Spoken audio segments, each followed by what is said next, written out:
ഇന്ന് നമുക്ക് തൊട്ടടുത്ത വീട്ടിൽ നിന്ന് മുരിങ്ങക്കായ കൊടുത്തതിന് അവരുടെ വീട്ടിൽ തന്നെ ഉണ്ടായതാണ്. അതുകൊണ്ട് തന്നെ നമ്മൾ ഇന്ന് സാമ്പാറാക്കാമെന്ന് വിചാരിച്ച്. ഇനി നോമ്പ് തുടങ്ങിയാൽ പിന്നെ നോമ്പ് കഴിയുന്നവരെ സാമ്പാറൊന്നും കൂട്ടലുണ്ടാവില്ല കേട്ടോ. അപ്പോൾ ആ മുരിങ്ങക്കായ വേസ്റ്റ് ആവുമല്ലോ എന്ന് വിചാരിച്ചിട്ട് ഉമ്മ പറഞ്ഞ് നമുക്ക് ഉച്ചയ്ക്ക് സാമ്പാറാക്കാം. അപ്പോൾ ഞാൻ ബാക്കി സാധനങ്ങളെല്ലാം കുട്ടികളെ പറഞ്ഞിട്ട് വാങ്ങിയിട്ടുണ്ട്.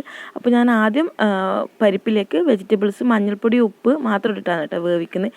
ഇങ്ങനെ വേവിച്ചാൽ ഒരു ഉപകാരം എന്ന് പറയുന്നത് നമുക്ക് കുറച്ച് കഷ്ണം എടുത്തിട്ട് വേണമെങ്കിൽ കുട്ടികൾക്ക് തേങ്ങ അരച്ചുണ്ടാക്കി കൊടുക്കുക, തേങ്ങാപ്പാൽ വെച്ചിട്ട് കുറുമ പോലെ ഉണ്ടാക്കുക. അപ്പോൾ കുട്ടികൾക്കെല്ലാം ഇഷ്ടമാവില്ല. എരിവുള്ളത് അങ്ങനെ ഇഷ്ടപ്പെട്ടില്ലെങ്കിൽ അതുകൊണ്ടാണ് ഞാൻ ഇങ്ങനെ വേവിക്കുന്നത് കേട്ടോ.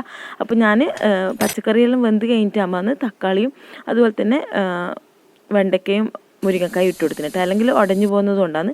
അപ്പോൾ ഞാൻ പിന്നെ വെളിച്ചെണ്ണയിലേക്ക് ജീരകവും അതുപോലെ തന്നെ സാമ്പാർ പൊടി, മല്ലിപ്പൊടി, മുളക് പൊടി ഇതുപോലെ ഒന്ന് റോസ്റ്റ് ചെയ്തിടലാണ്. അപ്പോൾ ടേസ്റ്റിന് വ്യത്യാസമൊന്നും വരില്ല, നല്ല രസമാണ്. മാത്രം നല്ല തിക്ക് കിട്ടും കേട്ടോ വെളിച്ചെണ്ണയിൽ ഇങ്ങനെ പൊടികൾ ചേർത്തിട്ട് നമ്മൾ സാമ്പാർ ഉണ്ടാക്കുമ്പോൾ. പിന്നെ കുറച്ച് മല്ലിയിലയും കൂടി തൂക്കിയാലും നല്ല ടേസ്റ്റാണ് ഈ ഒരു